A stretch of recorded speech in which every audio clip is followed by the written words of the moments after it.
Search कीजिए मेरा channel सनातन ज्ञान मंथन और सब्सक्राइब बटन और नोटिफिकेशन बेल को ऑन करना ना भूलें। इससे आपको हमारे चैनल से जुड़े सभी नए अपडेट मिलते रहेंगे। नमस्कार दोस्तों, आप सभी का स्वागत है आपके अपने YouTube चैनल सनातन ज्ञान मंथन में।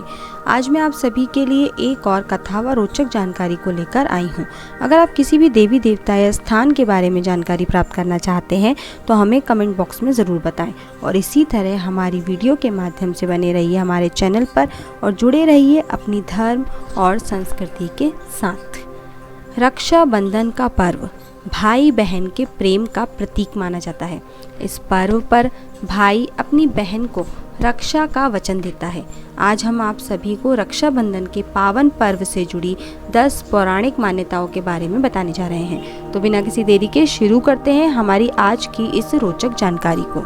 हिंदू कैलेंडर के अनुसार श्रावण माह की पूर्णिमा रक्षाबंधन कही जाती है या फिर उसे राखी का त्योहार भी बोला जाता है। आओ जानते हैं इस त्योहार को मनाए जाने संबंधित 10 पौराणिक मान्यताओं को। पहली, भविष्य पुराण में कहीं पर लिखा है कि सबसे पहले इंद्र की पत्नी शची ने वृत्तासुर से युद्ध में इंद्र की रक्षा के लिए रक्षा सूत्र बांधा था। इसलिए जब भी कोई युद्ध में जाता है तो उसकी कलाई पर कलावा, मौली या रक्षा सूत्र बांधकर उसकी पूजा की जाती है। देवी लक्ष्मी ने राजा बलि को अपना भाई बनाकर हाथों में अपने पति की रक्षा के लिए यह बंधन बांधा था और अपने बंधक पति श्री हरि विष्णु को अपने साथ वापस वैकुंठ धाम ले गई थी। दूसरी कथा हमें स्कंद पुराण, पद्य पुराण और श्रीमद् भागवत पुराण में मिलती है। कथा के अनुसार भगवान विष्णु ने अदिति के गर्भ से वामन अवतार लिया और ब्राह्मण के वेश में असुरराज राजा बलि के द्वार भिक्षा मांगने पहुंच गए। चूंकि राजा बलि महान दानवीर थे तो उन्होंने वचन दे दिया कि आप जो भी मांगोगे मैं वह दूंगा। भगवान ने बलि से भिक्षा में 3 पग भूमि की मांग की। बलि ने तत्काल हाँ कर दी क्योंकि 3 पग ही भूमि तो देना थी। लेकिन तब भगवान वामन ने अपना विशाल रूप प्रकट किया और 2 पग में सारा आकाश, पाताल और धरती नाप ली। फिर पूछा कि राजन अब बताइए कि तीसरा पग कहाँ रखूं? तब विष्णु भक्त राजा बलि ने कहा, भगवान आप मेरे सिर पर रख लीजिए। और फिर भगवान ने राजा बलि को रसातल का राजा बनाकर अजर अमर होने का वरदान दे दिया। लेकिन बलि ने इस वरदान के साथ ही अपनी भक्ति के बल पर भगवान से रात दिन अपने सामने रहने का वचन भी ले लिया। तीसरा, भगवान को वामन अवतार के बाद पुनः लक्ष्मी के पास जाना था, लेकिन भगवान ये वचन देकर फंस गए और वे वहीं रसातल में बलि की सेवा में रहने लगे। उधर इस बात से माता लक्ष्मी चिंतित हो गई। ऐसे में नारद जी ने लक्ष्मी को एक उपाय बताया। तब लक्ष्मी जी ने राजा बलि को राखी बांधी और अपना भाई बना लिया और अपने पति को अपने साथ ले जाने के लिए मांग की। उस दिन श्रावण मास की पूर्णिमा तिथि थी। तभी से यह रक्षाबंधन का त्योहार पूरी धरती पर मनाया जाता है। चौथा, माना जाता है कि राज सूर्य यज्ञ के समय जब श्री कृष्ण ने शिशुपाल का वध कर दिया था तो उनकी उंगली से खून बहने लगा था। इसे देखकर द्रौपदी ने तुरंत ही अपनी साड़ी का एक टुकड़ा फाड़कर उनकी उंगली पर बांध दिया था।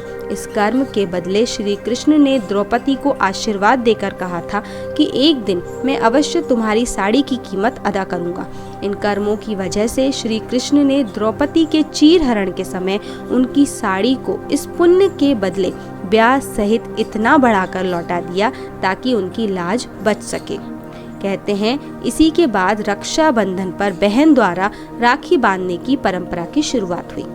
पांचवा, उत्तर भारत में रक्षाबंधन वाले दिन अर्थात श्रावण की पूर्णिमा को राखी का त्योहार मनाया जाता है, जबकि दक्षिण भारत में समुद्री क्षेत्रों में नारियल पूर्णिमा का त्योहार मनाया जाता है। नारियल पूर्णिमा खासकर सभी मछुआरों का त्योहार माना जाता है।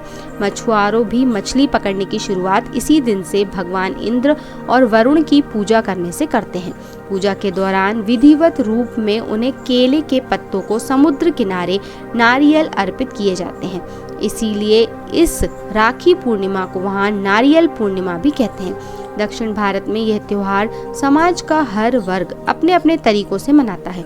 इस दिन जनेऊ धारण करने वाले अपने जनेऊ बदलते हैं। इस कारण इस त्योहार को अबीतम भी कहा जाता है। इसे श्रावणी या ऋषि तर्पण भी कहते हैं।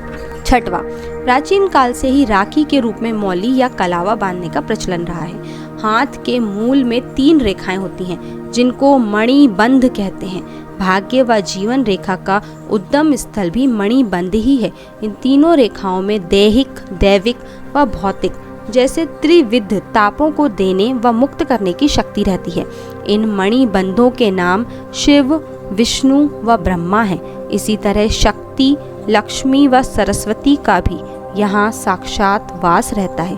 जब हम कलावा का मंत्र रक्षा हेतु पढ़कर कलाई में बांधते हैं तो यह 3 धागों का सूत्र त्रिदेवों व त्रिशक्तियों को समर्पित हो जाता है, जिससे रक्षा सूत्र धारण करने वाले प्राणी की सब प्रकार से रक्षा होती है।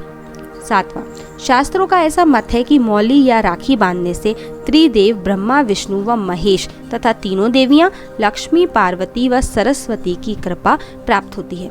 ब्रह्मा की कृपा से कीर्ति, विष्णु की कृपा से रक्षा तथा शिव की कृपा से दुर्गुणों का नाश होता है। इसी प्रकार लक्ष्मी से धन, दुर्गा से शक्ति और सरस्वती की कृपा से बुद्धि की प्राप्ति होती है। यह मौली किसी देवी देवता के नाम पर भी बांधी जाती है, जिससे संकटों और विपत्तियों से व्यक्ति की रक्षा होती है। यह मंदिरों में मन्नत के रूप में भी बांधी जाती है।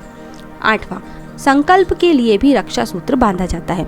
जिस तरह की राजा बलि ने 3 पग भूमि को दान में देने से पहले जल छोड़कर संकल्प लिया था कि मैं 3 पग भूमि दान करता हूँ, इसी तरह रक्षाबंधन पर हम बहन को उसकी रक्षा का वचन देते हैं।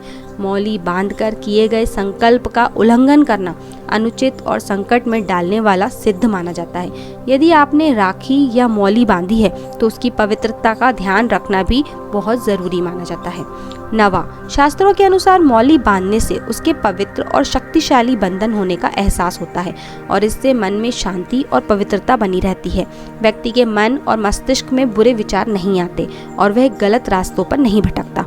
कई मौकों पर इससे व्यक्ति गलत कार्य करने से बच जाता है।